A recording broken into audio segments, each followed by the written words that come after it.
Hi everyone, hope you're all doing well, and today we're going to talk about Beyond Meat, and also we're going to talk about another YouTube channel which is The Popular Investor, and Rob over there runs that channel. Now first of all, I want to make this really nice and clear.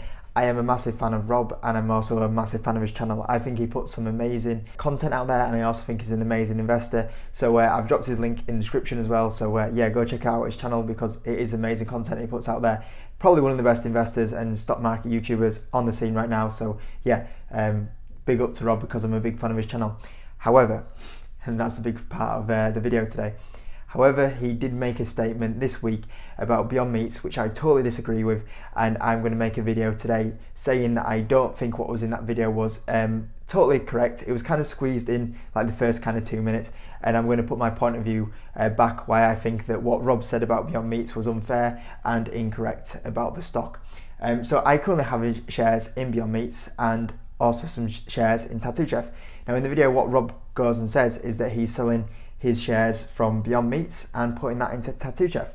Now I don't mind buying Tattoo Chef, but what the reason was for selling out of Beyond Meat and moving it across to Tattoo Chef was that he was not confident with the financial performance, which I disagree with, and not happy with how the management are going.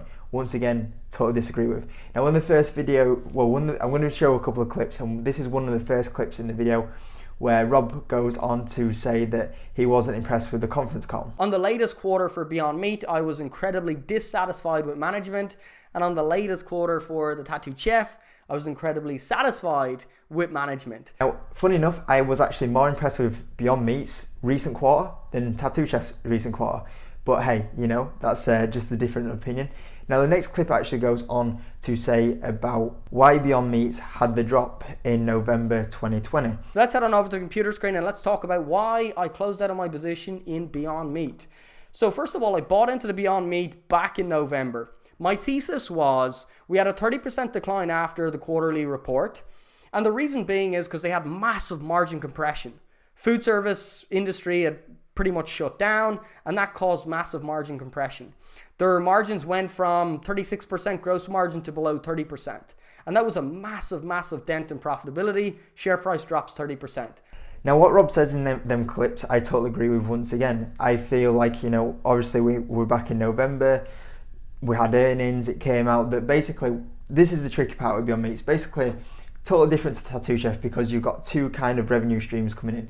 You have the retail where they sell in like Walmart and they sell the products through there and get money in.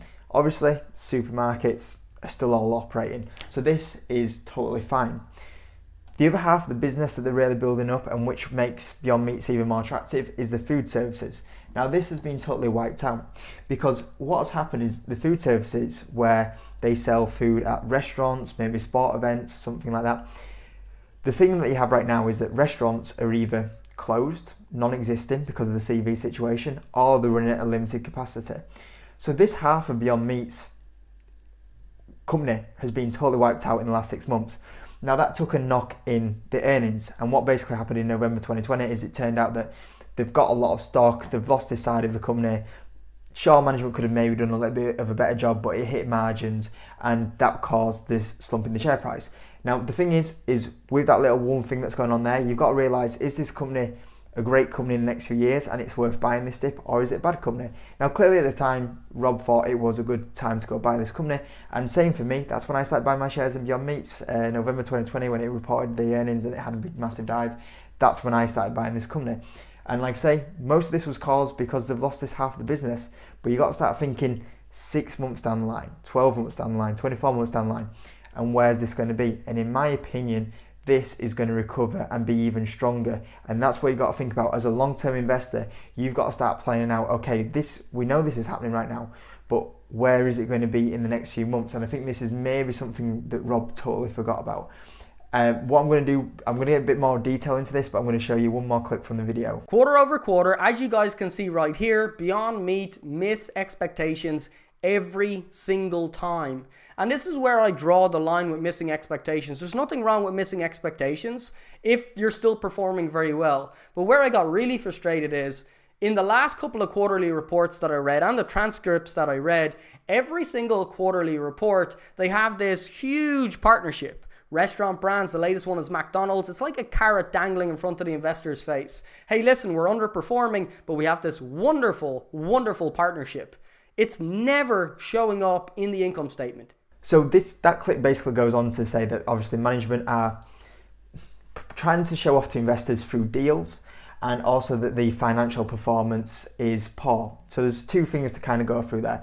First of all, I'm going to go through the financial performance, and like I say, I think it's really important that we highlight they've lost this part of the business, and then I'll go through the deal side of it after that. So just look at Beyond Meats on a revenue point of view. You can see that this company is absolutely growing revenue year after year.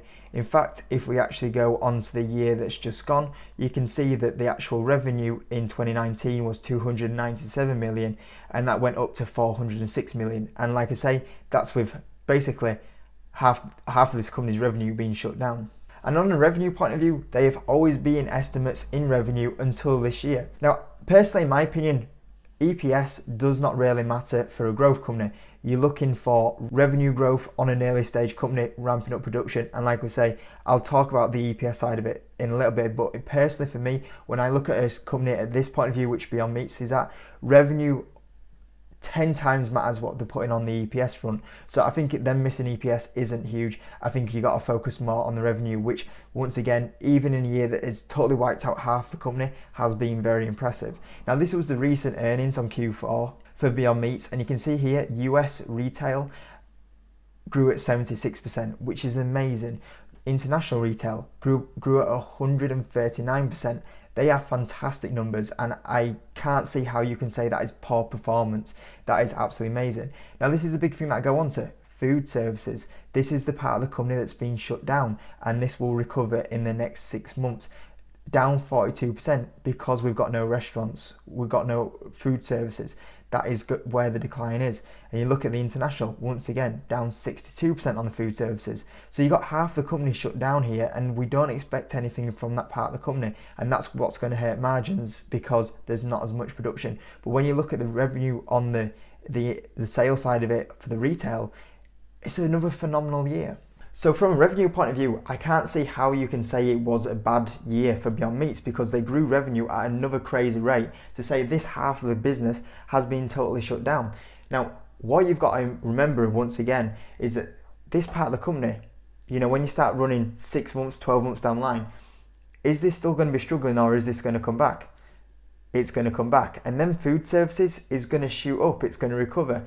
And then what you're going to have is the catalyst of retail that's still been performing amazing, the recovery in food service, revenue is going to shoot up, share price will shoot up. And this is starting to happen. You know, when you're investing into a company, you can't think, oh, what's the company going to do in the next 3 months when half of its company shut down? You've got to start planning ahead as an investor, and that's how you beat Wall Street.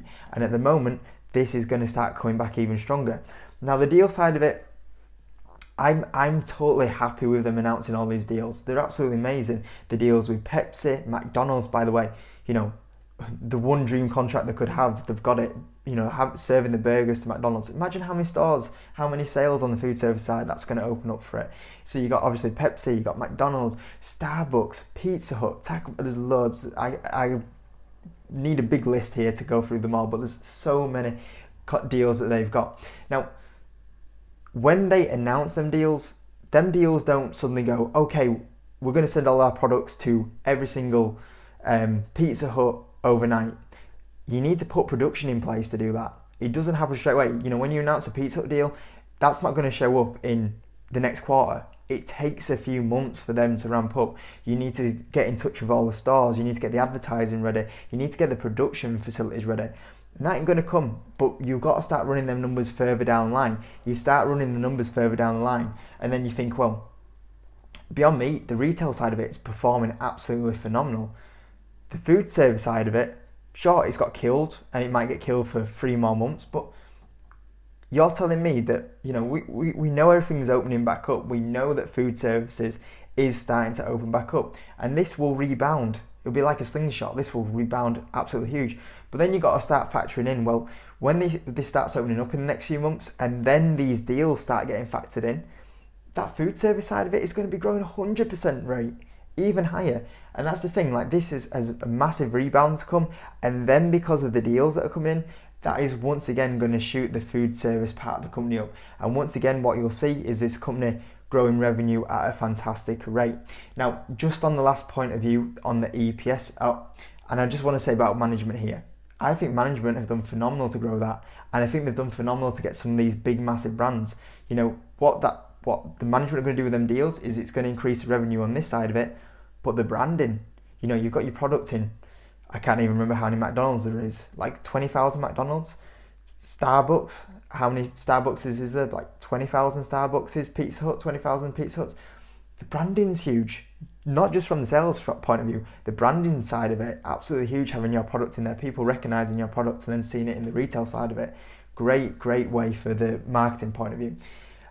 But yeah, I think management have done absolutely phenomenal in that, and you've got to remember that brand deals won't come in straight away. It takes a few months, and then you think this is going to get blown out of the water in the next coming 12, 24 months. And you've got to start running the numbers further down the line. You know, long-term investors start running the numbers down the line. So I think that's something to consider. Now, just going back on the EPS kind of front, for me, Beyond Meat is at such an early stage, and it has the potential to dominate the fast food industry on the plant-based side of it, the retail side of it. And while they're doing this, EPS doesn't matter. It's about ramping up your production, ramping up these brand deals, ramping up internationally. You know, compared to Tattoo Chef, Tattoo Chef's just based in the US. You know, it only needs 2 factories and it basically supplies the whole of the US. Beyond Meat, worldwide company, serving massive amounts of stores. You know, you can't just keep the same sort of production level and then expect to serve 20,000 Starbucks, 20,000 Pizza Huts around the world. You need to get the production in place. So what Beyond Meats are going to do on the EPS front of it doesn't really matter. You've got to keep investing into the product. You've got to keep making the product better. You've got to keep being the number one player. You've got to ramp up your production to kind of meet all these contract demands. You know, these guys are growing at a ridiculous rate international wise. And unfortunately, when a company's in this early stage of it, it's more about revenue. It's more about taking over the world. The EPS, the revenue, you know, the EPS side of it will come later down the line. If Beyond Meat wanted to be a profitable company, they could be a profitable company. But there is no way they would come in the future, $1 billion revenue company without investing. You know, I think one of the big things is like they're moving into China now. China, a massive market for Beyond Meat. And the Starbucks they have in there, like just to serve that deal alone, I think at the moment there's thousands of Starbucks. And I think Starbucks at the moment open a Starbucks at the rate of every day in China. A new Starbucks gets built and opened, well, not built in one day, but a new Starbucks is opened every day in China. And Beyond Meat, to meet that kind of, you know, demand, they've got to have production, they've got to build up these facilities. You know, it's an international company. There's a lot of money that Beyond Meat keep having to have to put in the company. And the EPS will come. You know, if Beyond Meat wanted to be a profitable company, they could be, but they won't grow as fast. And they need to scale up and keep that dominance they have at the moment. And Beyond Meat, just going to get better and better with these brand deals and the product they do have. So overall, I think it's what was in that video about management doing poorly, I disagree with, because I think these brand deals are once in a lifetime brand deals. You know, imagine if, you know, it was Tyson Foods with like in the Impossible Burger that signed all these deals, killed Beyond Meat. But these guys have got it. These guys have access now to loads of more branding, loads of more sales, and this here, next 6 to 12 months, this is going to bounce back absolutely huge. And it's not their fault that side of the company's been doing not awful. You know, it's the CV. You look at what they've been able to do on the retail side of it. We've seen the growth. US growth, amazing. International growth, 132% or something it was. Absolutely amazing from the retail side of it. What they can do has been absolutely amazing. And you've got to remember that. So you get this back open. This is growing at an amazing rate. This is going to be an amazing rate. The revenue in the next few years is going to shoot up on this one. And like I say, my point of view is that EPS, sure, you know, it can be a bit everywhere, but I'd rather than focus on expanding, revenue growth coming up at the moment, EPS can come in a little bit. And I disagree that the management's done a poor job. They've landed the biggest brand deals they could have. And with what they have had, the ability to sell, they have sold it absolutely phenomenal. And the fact that that Beyond Meats have done poor financial wise in Q3, Q4, what else could they do? You know, this part of the company has been killed off, and they can't do anything about that. But it will come back, and that's what you got to think. 6-12 months down the line, is this what Beyond Meat's at now? No, not at all. This part of the company, it will come back, and when it comes back, it's going to grow huge. And you've got this part of the company that's already doing well. And honestly, the next kind of 12 months for this company is going to be absolutely amazing. And there was also a bit in, I'll play a little extra clip here.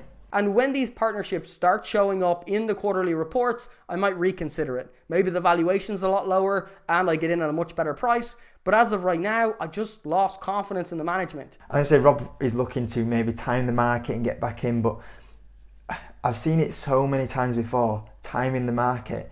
It's about timing the market, and you see what this company's going to do in the next kind of 12, 24 months.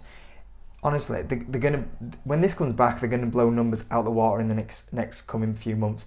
And by the time you see that their numbers coming back, so does everyone else, and so does Wall Street, and it'll be too late, and the share price on this company will be a lot higher. There is no way this company is going to be at a lower valuation than where it is right now in the next 6 months. It is going to be higher. And I'll be willing to put this on record, and I don't even know if Rob will actually see this video, but if he does, I would be very willing to have a bet with Rob that Beyond Meat here in the next 12 months, its share price is higher than where it is right now. And I'd be willing to put a bet on the fact that Beyond Meat share price will be higher than where it is right now at the end of the year. 100%, I would be willing to put £500, $500 on that. If Rob does see it and takes up the offer, there we go. But I am 100% sure that unless a crash happens, that could be the only thing that works against it, or we hit a bear market. But I am really confident that Beyond Meats by the end of the year will be higher than where it is right now, because when this recovers, the numbers will be very impressive. And I just thought I would come out and defend one of my biggest holdings, because I think I think poor financial performance, sure, that they couldn't help that. That's killed the company. Revenue growth still grew 50% with half its company down. This grew huge. Management doing a bad job? I don't think so. They signed the biggest deal they ever could, which is doing the burger at McDonald's. Massive Starbucks deal. Massive Pepsi deal. Taco Bell, KFC. I mean, just deal after deal, which is only going to help this in the next 12, 24 months. And yeah, I think they've done an absolutely amazing job. So yeah, credit to Ethan Brown up there. Really good stuff that's coming out from there. But I hope you enjoyed it anyway. Like I say, I think it's just me coming out defending this company, my company that I'm invested in, which I think has done phenomenal. And I feel like the management and financials are actually excellent in this company. And like I say, not a dig at Rob at all. I just disagree what I said with that thing right there. But overall, I do think Rob has an amazing channel, amazing content, amazing investor as well. So yeah, nothing with him, just me defending the stock anyway. So I hope you enjoyed it. Smash the like button if you're new, and if you're new as well, subscribe as well maybe. That'll be absolutely amazing. And I'll see you in the next video.